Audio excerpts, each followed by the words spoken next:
Welcome! The following video will help explain the medication your baby is receiving. So, if your baby has a bug or an infection, keep watching to learn more about the drug they are getting.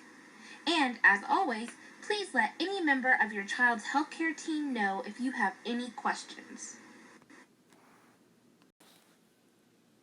You may be wondering if your child has an infection. It is common for your baby to come into contact with many bugs, meaning bacteria and or viruses, during the delivery process and during their hospital stay. Some bugs are good for us and we actually need them to keep us healthy. However, some bugs are bad and these will make us sick.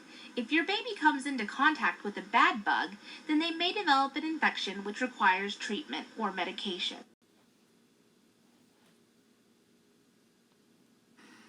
It is important to remember that antibiotics only work against bacteria, not viruses. So, if your baby does not have a bacterial infection, they should not be on these medications.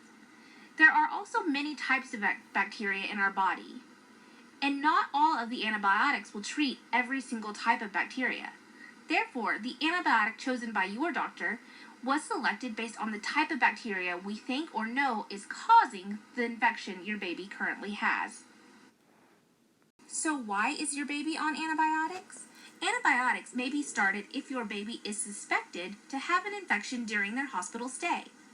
We may also draw a blood test at this time to determine what kind of bacteria your baby has, and so that we can select the best antibiotics to best cover that specific bacteria and make your baby better. So what antibiotic is your baby on?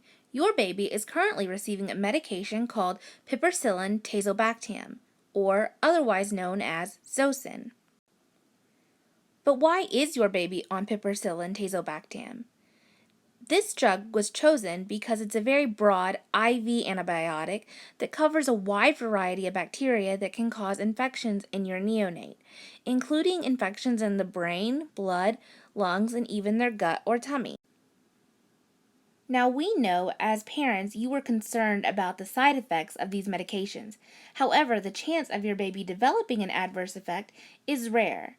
Some side effects, however, that may occur include diarrhea, skin rash, and possibly kidney problems.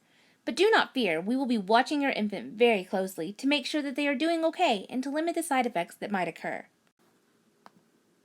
You are also probably overwhelmed by everything that is going on with your baby and wondering what you can do for your child. We encourage all parents to ask lots of questions. Some important questions we encourage you to ask are why your baby is on the medications they are on. We also encourage you to stay involved and ask whatever questions you may have that arise. Remember, no question is a bad question. The more you know, the better you will feel. You may also ask how long your baby will be on these antibiotics. Because antibiotics may be started for many reasons, the amount of time your baby is given the medication may vary. If the doctor thinks your baby is at risk for an infection, they may start antibiotics empirically. This means we will start antibiotics to be safe, but we have not yet confirmed or found a specific bacteria which is making your baby sick. Your baby may just be on this antibiotic for a few days to rule out the infection. However, if we know your baby has an infection, these medications will be continued until the infection is completely gone and your baby is once again healthy. Thank you for your attention. Remember to ask your doctors, nurses, and pharmacists about any questions you may have regarding your baby's medication or treatment during the hospital stay. Thank you for allowing us to care for your child. Best wishes!